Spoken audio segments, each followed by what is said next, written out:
For all of you, like for everyone, anyone and everyone who's been under a rock or under the spell of Trump derangement syndrome for the last little 5 minutes.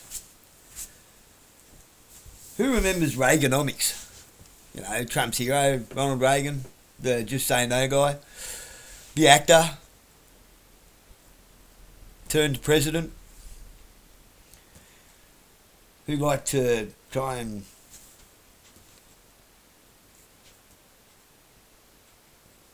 take the appraisals, tried to claim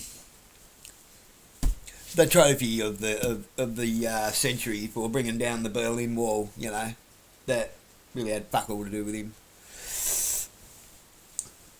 Like I've said plenty of times, I think you'll find Pink Floyd had more to do with that than anybody. Oh, don't listen to Pink Floyd because they're all Freemasons. I don't like Freemasons, but I don't think you'll find just because somebody is successful at something and is talented at something and you've never fucking done a damn thing with yourself in your entire life, never tried anything, never learnt anything since you left school, doesn't make them bad people, okay? It just makes you fucking lazy and an underachiever, okay? The green-eyed monster of jealousy lives well in you.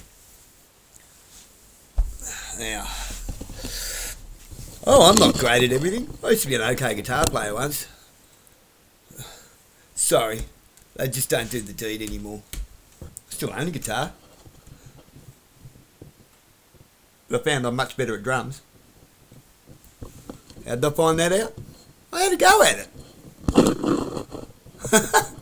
I don't sit there and dream about doing things. I actually do it. Right.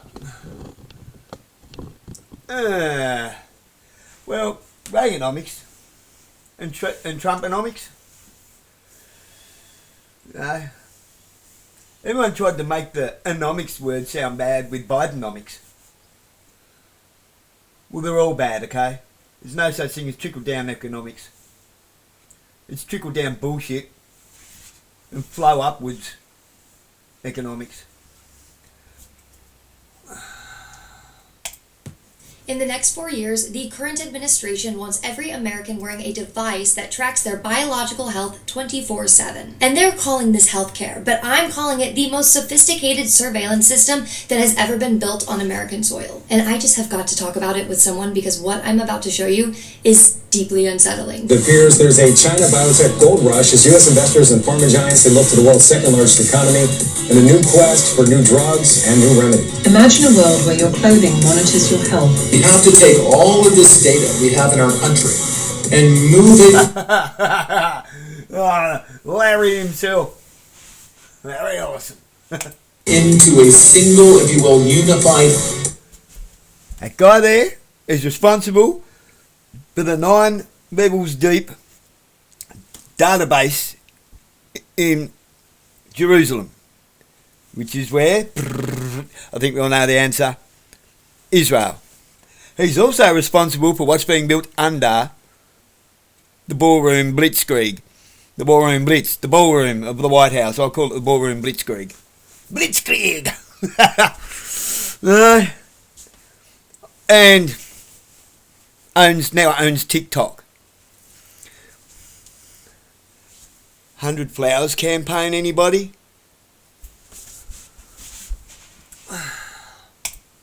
Data platform. We think that wearables are a key to the Maha agenda, making America healthy again. Okay, so here's what happened. R.F.K. Jr. recently announced that HHS, which is the Department of Human Health and Services, is launching one of the biggest marketing campaigns in its history. And the goal of that campaign, apparently, is to get every American wearing a device that constantly monitors your biological data. We're talking about a $500 million PR campaign using your money to convince you to voluntarily just hand over the most intimate data about your body. Like the amount of funding that has recently, over the last month, just flooded the markets for biotech wearables especially is just insane. But before we get too deep into legislation and contracts and the billions of dollars that are being spent to surveil you, we should probably start by talking about what it is biotechnology is. The TLDR here is that biotechnology is basically using living systems like DNA and proteins to solve problems. So instead of making a drug in a chemical factory, you might program bacteria to produce that drug. And biotech wearables are the consumer-facing version of this. And we're not just talking about your grandma's Fitbit here, okay? They're devices that use biological monitoring to track everything your body is doing throughout the day, like non-stop. We're talking about devices that track your heart rate variability, stress hormones, blood sugar levels, your sleep patterns, basically everything that your body is doing to regulate throughout the day. And let me be clear about something. The technology itself really can save some lives. Truly, these devices can detect heart problems before you feel any symptoms. They've helped diabetics manage their conditions, like catch sleep disorders that would go undiagnosed for years otherwise. And all of that sounds amazing, right? The technology helping get people healthier. That's the dream. But the dream starts turning into a nightmare pretty quick, like one with a sleep paralysis demon in the corner named R.F.K. Jr. When you start digging around who's actually building the infrastructure for this tech, and where the money's coming from. So I went down a bit of a rabbit hole, and what I found genuinely concerned me, but I feel like we need to talk about it because I'm not hearing anybody else talk about it. And if we're gonna... Just to be clear, what some people regard as a rabbit hole, you should be careful. I'll turn this back for a sec. Be careful about what you define yourself as a rabbit hole. Because there's rabbit holes and then there's rabbit holes. Alright? You find an awful lot of rabbits down them holes. Some rabbit holes, you're meant to find rabbids. You know the cartoon, the rabbits? Blah, blah, blah, blah, blah. They can't speak, they just... There's rabbit holes and rabbit holes. So, what I mean by that is, you find an awful lot of fucking squirrels down some rabbit holes. And other rabbit holes were really... I think she needs to find a new term. I get it. She's better with numbers. She's got pattern brain like me. Different patterns. She forms different patterns to what I do. I love this girl. She's brilliant. Absolutely brilliant. But I would use a different term, love. Just as a suggestion, honest. Not a criticism. Just observation. An observational suggestion. I've done some investigating into the receipts and the paper trail. And I reversed engineered the data.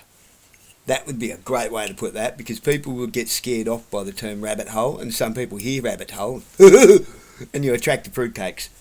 Okay. Not a negative criticism by any means, love. We need more people like you. Talk about funding, then we can't do it without bringing up HR 1. I'm so sorry. I know we're all tired of it. If you don't know what HR 1 is, yes you do. It's the big beautiful bill. First, it cuts funding from places that you'd think we'd be investing in, considering the biotech wearables of it all. It's like $18 billion is slashed from NIH, which is our main agency for medical research. The CDC was cut by more than half, the FDA lost 40%, 20,000 healthcare workers were either fired or forced into retirement. Now what they did increase are things like over $6 billion for biometric entry and exit systems, at the border as part of national security, a lot of other huge investments in border surveillance technologies as well, lots of funding for information technology, basically tracking infrastructure, and of course R.F.K. Jr.'s $500 million campaign to get wearables on everybody. There's also $50 billion that's earmarked for something called rural health transformation. But here's the catch. To access that money, the states have to provide things like consumer-facing technology and remote monitoring tools as a majority of what the spending goes towards.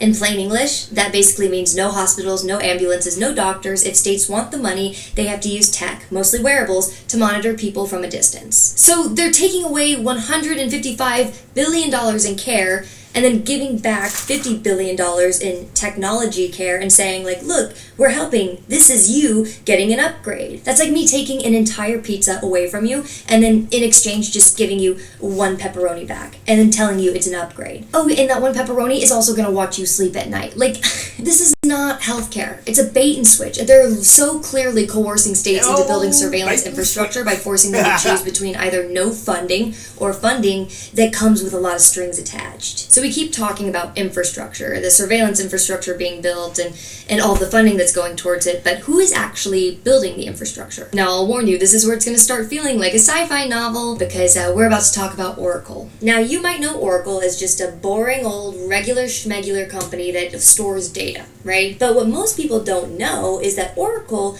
actually started as a CIA project. Like, the name Oracle, it came from the project itself, which was called Oracle. The goal was for Larry Ellison to make this all-seeing system for intelligence agencies, and it just kind of stuck from there. Now, look, Oracle goes all the way back to this 1970s, and a lot of shady stuff went on with the CIA and Larry Ellison. That's probably a whole other video for a whole other time. But keeping it focused for this video, when you fast forward to today, Oracle recently acquired Cerner, one of the largest electronic health record companies in the US. Like, they bought it for $28 billion, I think, a year ago, which means that they now control an enormous portion of American medical data. And their track record for protecting that kind of data is actually terrifying. On January 22nd, 2025, like this year, hackers had breached into Oracle's health servers and stole patient data, like names, social security numbers, full medical histories. And Oracle didn't discover it for almost a month. When the healthcare companies approached Oracle and was like, hey, I think all of our patients' data was compromised, Oracle denied it. Straight up was like, that did not happen. Like, oh, we just got reached out, a hacker just got in contact with us and said that they have all of our patients' data, and Oracle's like, no, couldn't have been our data. I don't know what you're talking about. And they but you know, it's just the white hats letting you know what the black hats are up to, but the white hats have got this. See, fucking Ricardo Mosey. Telling us what's happening so far after the fact. Why do you think I keep getting insulted by him? He's insulted me in every way you can think of. Why? Because he's a fucking goose.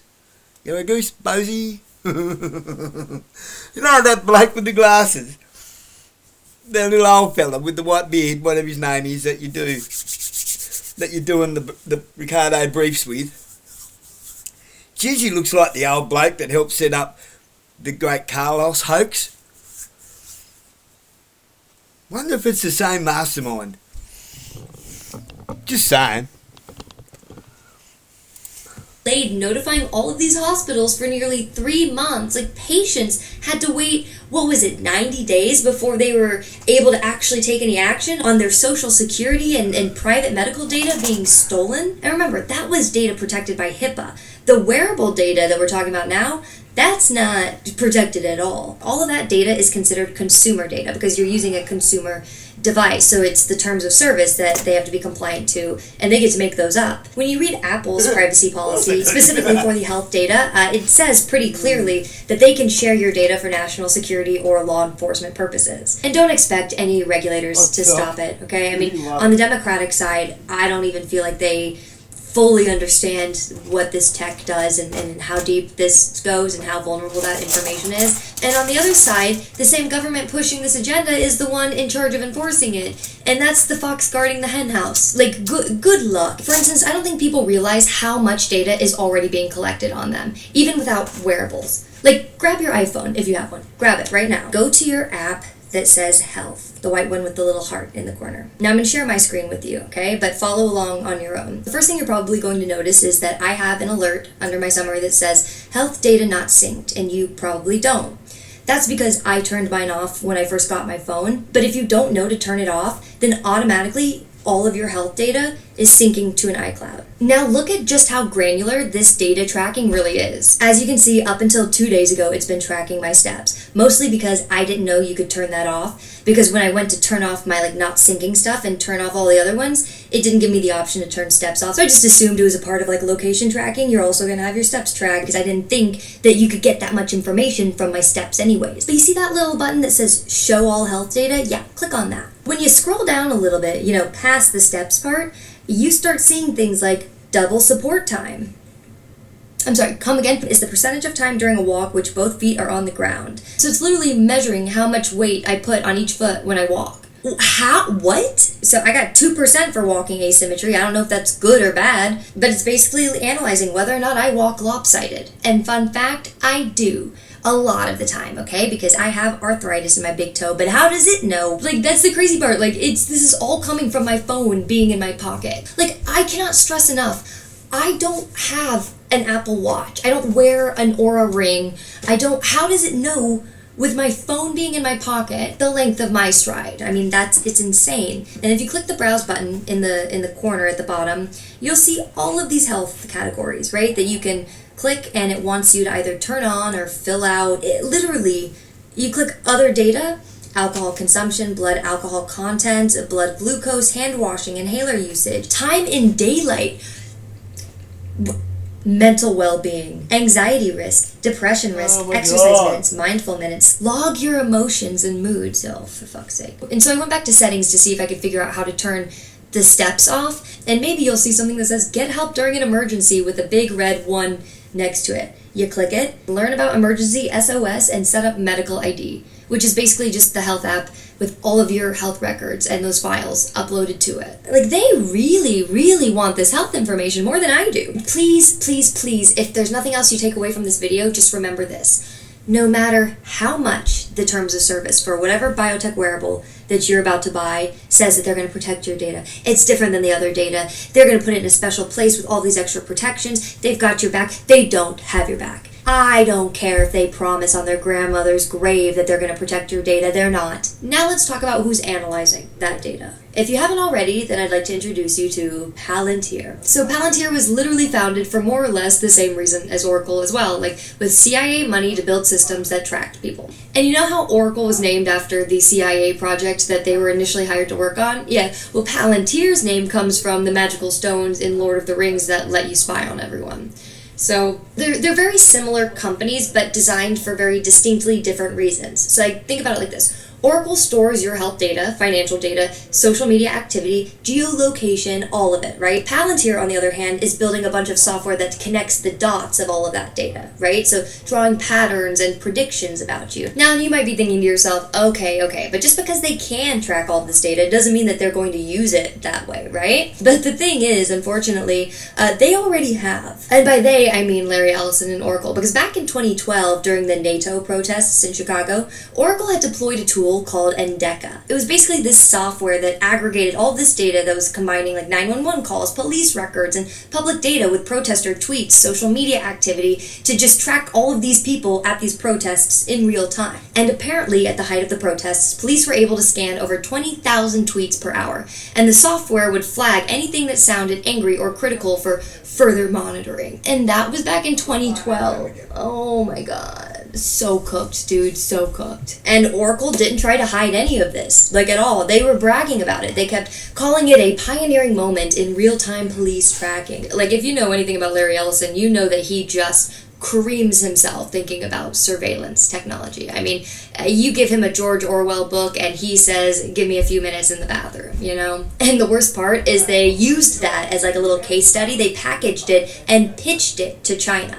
Literally used Chicago protests as a sales deck for authoritarian surveillance. A China-based Oracle engineer at a developer conference at the company's California headquarters in 2018 had, I guess, given the presentation at this conference and hosted the slides from that presentation on Oracle's website. And journalists were able to find it before it was taken down. Oracle has also boasted that its data security services were used by other Chinese police entities, according to the documents, including police in Xinjiang. And if you know anything about Xinjiang, you know that it's the site of genocide against Muslim Uyghurs and other ethnic groups. What may have started as just social media tracking has transformed into this behavioral tracking and now biometric surveillance. In China today, Oracle's infrastructure still helps power their infamous social credit system. And it's no longer just about what people say online, it's about what their bodies are doing. Your stress levels, your heart rate variability, your sleep cycles, all of that biological data suggesting if you're agitated, sick, or non-compliant affects your score. Now, there's not a lot we know about this social credit system other than what has kind of leaked through the press because they keep it pretty airtight. over there. But what we do know is that score oftentimes dictates to the everyday person in China whether or not they can buy a train ticket, apply for a job, or even get their kids into a good school. And I'll say it, COVID-19 was a really great way for them to soft launch that system. Let's rewind to 2020 for a second, because during COVID, most people voluntarily shared sensitive health data in the name of public safety. It was a great way to test how much information people were willing to give up if you gave them a good enough reason to do so. And it wasn't like the government that was asking for it, right? It was apps, it was employers, it was airlines. And you may think to yourself, well, I would never, I don't care, COVID or otherwise, there's no way I would put that information in. But the reality is that people complied because it was framed as like a moral duty, a necessity. If you don't input that information into these apps, then you are possibly harming someone else in allowing them to get sick. That's on you. And in many cases, it was framed as a temporary measure, right? Like, this is just during COVID, and then after COVID, it'll be gone, right? None of these apps will matter anymore. But in places like Singapore, temporary turned into permanent pretty quickly. The data collected for public health, which was promised to only be used for public health, was almost immediately repurposed for criminal investigations. And now, when I look around, I feel like we're building the infrastructure to do that same thing. Now, you might be thinking at this point, like, okay, well, stop for a second. At the end of the day, they can't force me to wear anything. Right? I mean, this is still America, after all. I don't have to wear a watch. I don't have to wear a ring. I don't have to wear anything that they give me. And that is true for now. Here's how it actually ends up working, right? Instead of forcing you, they just make it incredibly expensive to not comply. And what people don't realize is that this is already happening. Major insurance companies like John Hancock now offer policies where your premium is partly based on data from your fitness tracker. No, I wish I was kidding. I promise I wish I was kidding. They call it behavioral underwriting. You get a discount for sharing your data, but what they're really doing is penalizing people who don't want to be monitored 24/7. And believe you me, employers are getting in on this too, because many companies now offer voluntary workplace wellness programs where basically you can get lower health insurance costs if you meet certain fitness goals tracked through wearables. But here's the thing about using the term voluntary, when referring to these programs, because when not participating costs you hundreds of dollars a year, when you're already not getting paid a decent salary and your job is threatened by AI, how voluntary is this voluntary program really? This is economic coercion, plain and simple. You technically have a choice, but one option costs significantly more money. I don't know, the plan seems pretty clear to me. Start with incentives, then gradually make the non-monitored option so expensive that people can't afford it. Eventually, biological monitoring becomes the default, and opting out becomes something only wealthy people can afford. Or, if not that, then we're going to go ahead and defund and deregulate all of the other options, like, the Rural Health Transformation Program, and give you so few options that it's either biotech wearables or drive 3 hours to a hospital to get your glucose monitored. So what happens when you have real-time biological data on millions of Americans? Like, when you can track not just where people go, but how their bodies respond to stress, what makes their heart spike, and when they're not sleeping well, what does all that mean? You can predict a lot of behavior from that information. And not just like what somebody might buy, but how they might vote, whether or not they're likely to quit their job, if they're becoming politically active. This isn't just a science fiction far out scenario. Companies are already using heart variability rates to predict employee turnover. That's when Palantir comes in, and that's the data integration that they're specializing in. And with that level of data and that level of optimization and organization, you're not just looking at healthcare anymore. You're looking at full population control. The ability to influence behavior on a massive scale by predicting and responding to biological patterns before people are even consciously aware of them. Listen, I've been following this biotech wearables beat for quite some time now. For the past 7 months, I've been writing about it extensively and just keeping an eye on how it's all shaping up and how my nemesis, Larry Ellison, almost definitely has everything to do with it. I started this investigation asking whether we're building healthcare technology or surveillance infrastructure. After following the money, seeing all the contracts, looking at the history, looking at what all the other countries are doing, I think the answer is pretty clear. They're not building this to make you healthier. They're not empowering you by giving you full control over your health. They're building this because biological data is the new oil. It's the most valuable resource in the digital economy, and whoever controls it controls the future. And if biological data is the new oil and wearables are the drill, then that just makes you dinosaur bones at this point.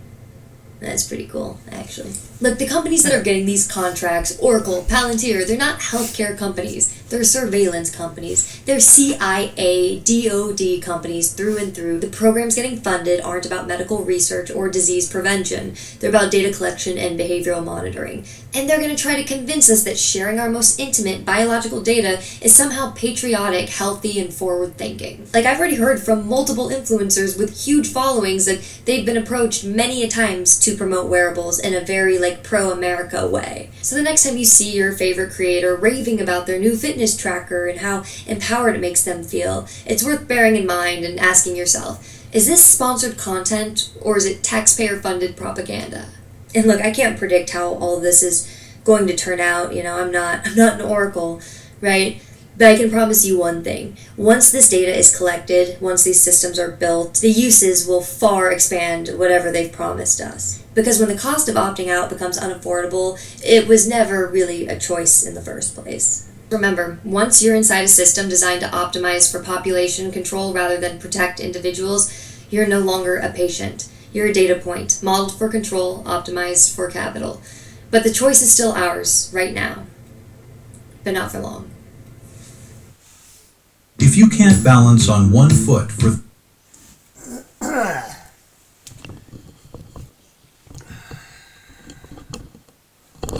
Oh dear. The wheels are coming off of everything, aren't they? The wheels are coming off the Trump derangement wagon. The wheels are coming off the MAGA movement. The wheels are coming off your freedom. The wheels are coming off your autonomy to be responsible for your own thoughts, your own actions. Hey dude, how you gonna go fucking on challenge? I never said. I'm not gonna. I can do without people banging on my door.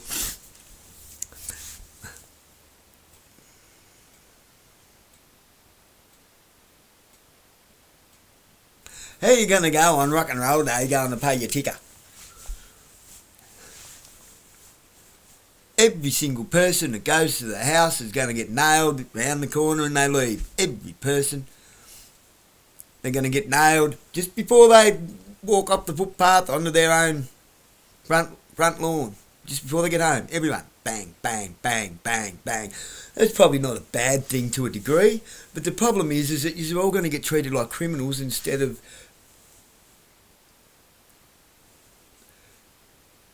addicts with a mental health issue, with a psychological health issue, with emotional trauma. You're not going to get the help you need. You're going to get put into a situation of live or die cunt. If you live, you're going to work for the rest of your life doing something you don't want to do with chains around you for being a symptom of a twisted, fucked up society.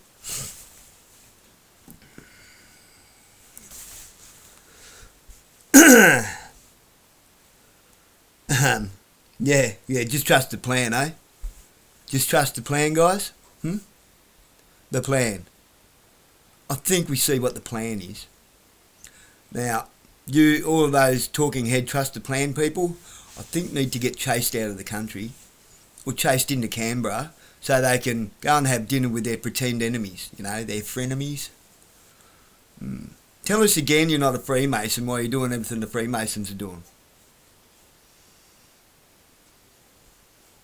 Tell us again, you're sworn an oath of secrecy and it's okay to lie about being a Freemason as long as, the same as like the Quran and all that bullshit. Anything's on the table, anything goes. You're sworn an identity secrecy, non-disclosure agreements via blackmail or via, you swear it and don't realise you've been blackmailed. And as soon as you start looking dodgy, they show you a photo of something real dodgy that you've done. Trust me, they'll try and recruit. I know they're trying to recruit me at the moment again. This will be the third time, possibly the fourth.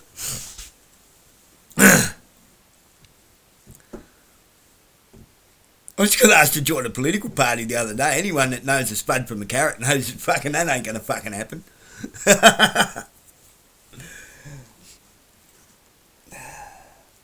Not quite as bad as TJ, who likes to see their head on spikes on the White House lawn. Nah. But I don't think I'd shed a tear to see him swinging on a rope, dancing like marionettes. I'd be disappointed. I'd feel bad for their families. But I'd know that it would be for the greater good of mankind. But it's not for me to pull the platform out from under them. That said, I'm not bad with a piece of hemp, with a bit of hemp rope.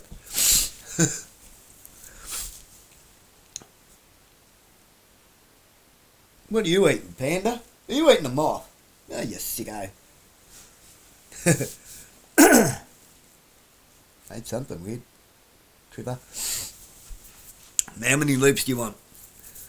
5, 7 or 13?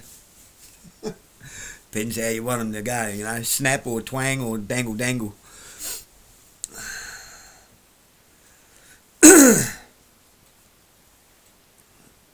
What are you chasing, cat? Is there a bug down there, do you? What is it? What is it? What are you chasing? What's out there? There's nothing there, you wing nut.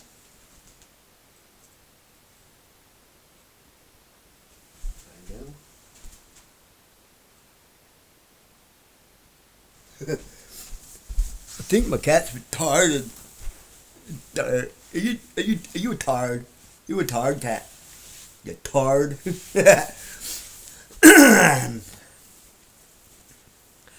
I think it's time, people, that you start to take this shit serious.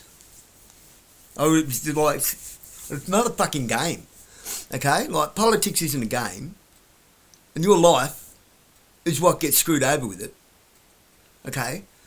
Politics is your life. The politics is all the sneaky shit that happens, right? I hate politics. Why would I enter into politics? I fucking hate politics. There shouldn't be politics. You see, studying politics to get into politics is just more politics. Not interested. We don't need government. We need governance of some sort. Self-governance. For the people, by the people, in favour of the people.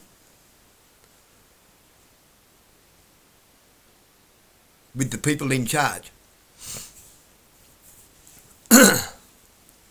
But we don't need a government. The government isn't there for us, okay? Never has been, it's never going to be. You can't join government and go to work for government expecting to fix anything for the people. That's not what it's there for. It's designed where there is absolutely no avenue whatsoever where you can do anything for the people in their favour. Other than throw them a fucking carrot now and then to fucking shut them up. Bread and circuses, you know.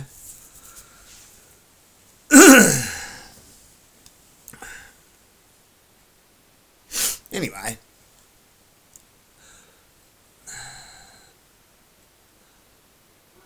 Depends what you want out of life, I suppose.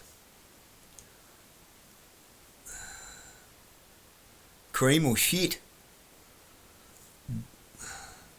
I'm not happy with shit. I don't want riches, I don't need bling bling and shiny objects, and I have one project out the back that I'd love to get stuck into. I would love nothing more to get stuck into that and do some more yode with my own hands, not have the money to pay somebody else to do it. I don't need to. I can do it myself. I'd love to have that passion back and to help people have those things themselves in return for something. An agreed upon exchange of goods or value. Doesn't have to be money.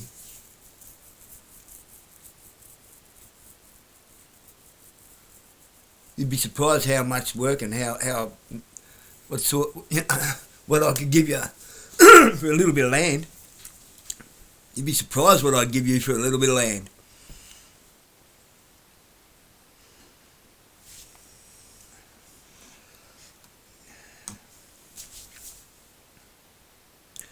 I would build you a monster. little bit of land. At a realistic price, value, agreed upon exchange of goods and value. Your land isn't worth what your real estate agent tells you it's worth or what the bank values it at. Not even close. That's their forced exchange of goods, their manipulated exchange of value. It's not worth that, I'm sorry. Whatever you think it's worth with zeros on the end, yeah, get rid of some zeros. It ain't worth that. Why?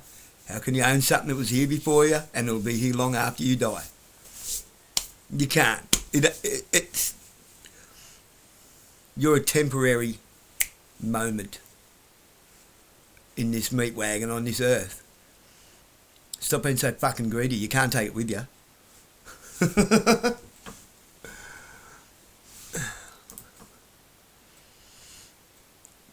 That's what I'm on about. You keep playing their game, thinking you can make money out of things. You think you can invest in silver and gold and profit out of it? No, you can't. You can't profit at all. It's never going to happen. You know who's profiting? The fucking gronks you're buying it off. They're getting your money for devalued gold. China already caught the Franklin Mint out once before, mixing gold with lead. Well, where do you think lead comes from? Gold. Where do you think gold comes from? Lead. Wherever they mine lead, they mine gold. Wherever they mine gold, they mine lead. They come out together. Then you've got to separate them with arsenic.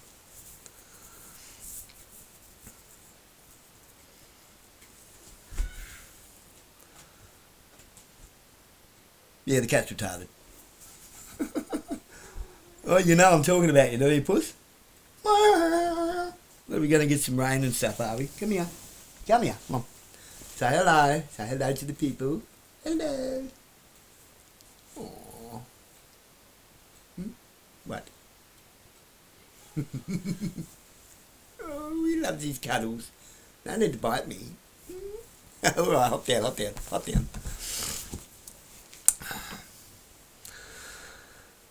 Yeah. Geez, I'm glad I broke away from them crowds. I'm glad I broke away from that freedom fighter movement. You can't fight for freedom. You can't fight for peace. That's an oxymoron.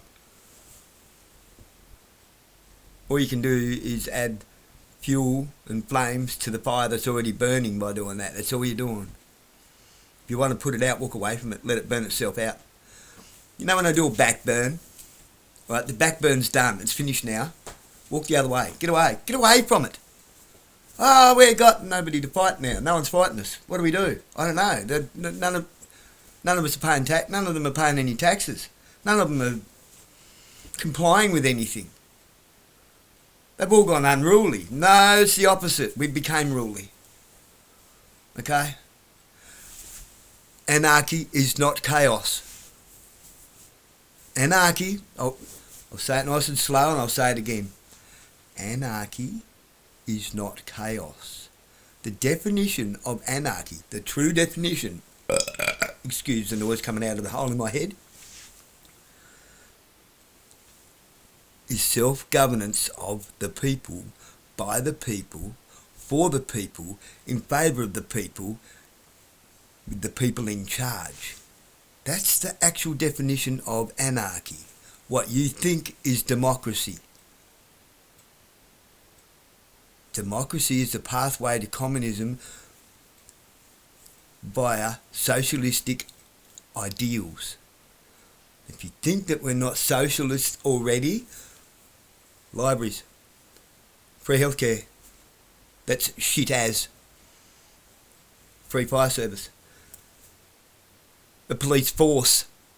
We used to have a police service, now we have a police force that enforces legislation instead of upholding the rule of law and keeping the peace. A welfare system where you can't, they're making it harder and harder to actually deal with a human, like a person, to fix any issues. They want you to do everything online. everywhere you go, you're talking to people through a fucking security glass window. Paying your bills with your phone and shit. Stop that. Stop it. Everything's privatised now. Our energy, our garbage collection, our councils are becoming privatised. Everything is turning privatised where you cannot deal with them face to face. You don't think we're socialist? We're fucking Nazi. Look at the police now. They are Stasi police and they don't think so. They think that this is democracy. Why? Because they're fucking brainwashed fools that have not learnt anything worth knowing. They confuse trivial knowledge with intelligence and critical thinking. They cannot critical think. They cannot critically think about a damn thing. Because they know how to tie their shoelaces and put on their uniform and button up their shirt straight. They think they can critically think.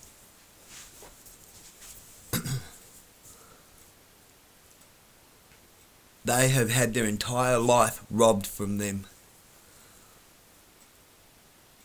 Brainwashed into believing that they have to take ours from us, and that's upholding the law, that's enforcing the law apparently. And you mouth-breathing, mono-browed, real special type of people out there that live your entire life either just sitting there on your phone and shit in your house and doing little fucking find the word puzzles as if that's fucking cryptic fucking mind challenging,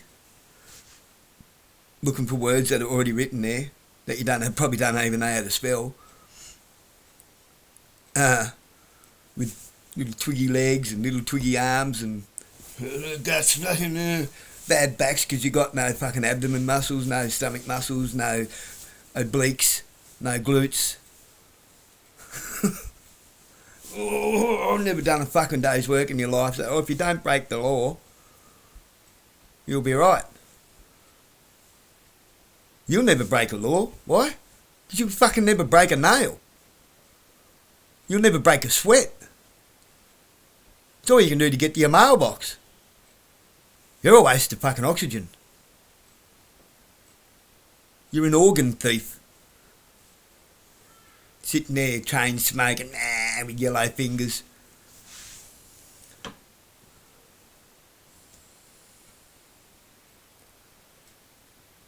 Blowing all your fucking pension and your husband's fucking money he left you from his superannuation and his retirement fund down the fucking pokies.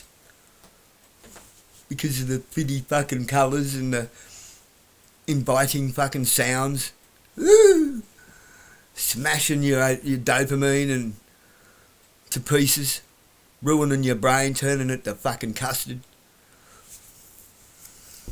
Yeah, I don't think you actually have any right to judge anybody by anything.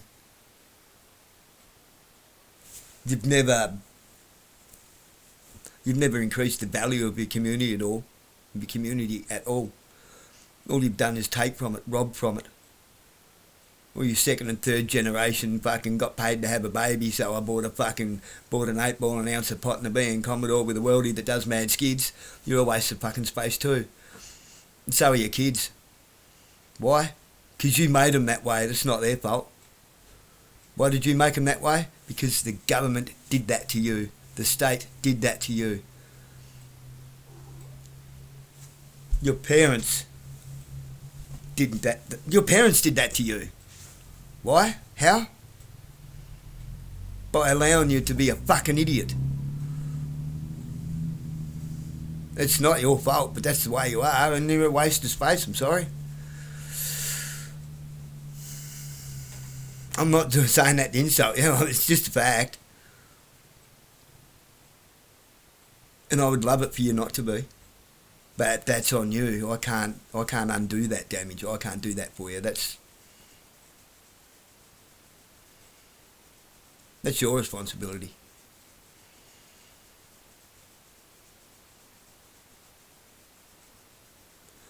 know, you don't make your kids go to school, even though the school's a fucking joke. At least they got some kind of hope of learning something. They might be able to read and write, fill out their own forms, and they wouldn't be out shoplifting and getting into trouble and getting pissed and stoned at 14, 15 years old during the daytime while other people are working to support your fucking bum ass and their bum ass. By the time they're 17, getting around with the fucking bun in the oven. But you know. I think it's time you started to take life a bit more serious, don't you? That's what I'm saying. Start having a bit more respect for the people that make it possible for you to be a bum ass. House across the road, there's a lady, her daughter's partner, who I'm going to call her husband. Why? That's a whole other story about how marriage is a scam and how marriage isn't what you think it is. Which I'll get into that in another video, not today. I'll make me key points on that and do a little bit of scripture to go with it. But you know, they all work, right? They're doing the thing. They're doing what they got to do now. Her daughter and her daughter's partner have little bubs in the arms. I'm guessing it's theirs. But they all work. So I nip over and mow their lawns from now and then. I don't have to be asked. I don't ask them. They don't. I do it. Why? Because they're adding value. It's people like that that are ensuring you don't fucking starve and you have clothes on your back. They are helping me provide for my kids while I'm unable to hold down a job because I've got other responsibilities at the moment. At the moment, this is my job, what I'm doing. It's not just this. What you see now, this isn't the extent of what I'm doing. I'm doing a lot more than just this. I'm not going to tell you all of it. I'm not going to tell you what I'm doing. I'm just not going to. Why? I'm a bit smarter than that. There's a lot going on. I'm about to blow the top up a lot of shit. Regardless of the cost to me. That's all I'm saying.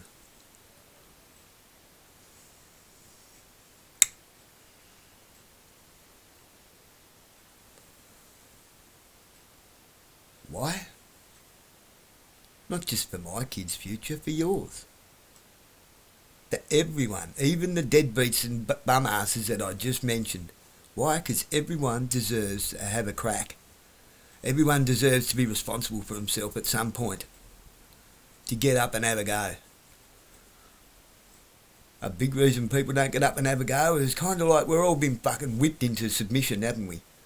What's the point? Every time I get ahead, it gets taken.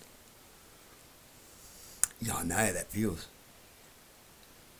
So you go back here 10 years ago, I had 5 cars and a business and about 10 grand in the bank just sitting there.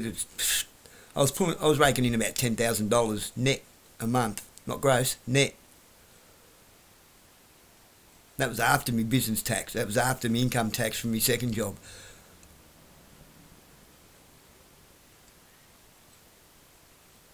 We wanted for nothing, absolutely nothing at all. Nothing but brand name clothes. The ex-partner, I had $180 haircuts and shit. Didn't bother me none. Why? I felt good giving them that. At some point, I think I rattled some cages. I got a bit too big for me boots. And I also, my head got too big for its hat. Pride cometh before the fall. And I tripped over and landed flat on my face. Let that be a lesson to you. I tripped over and landed on my face because my head got too big for me hat. I couldn't hold it up. I got crushed under the weight of my own bullshit.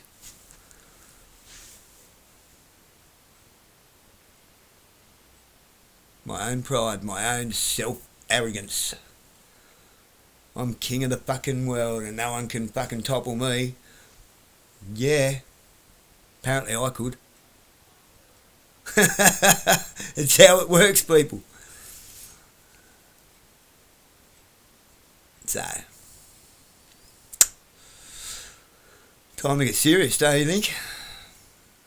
Don't stand on your hill, stand on the hill.